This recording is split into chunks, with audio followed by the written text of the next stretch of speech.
Licence ఉంటుంది.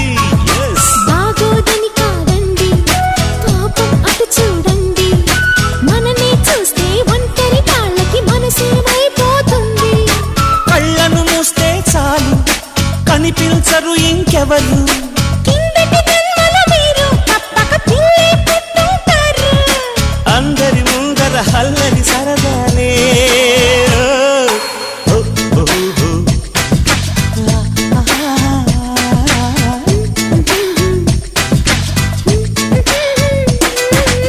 ఇంటికెళదాం పదవమ్మో.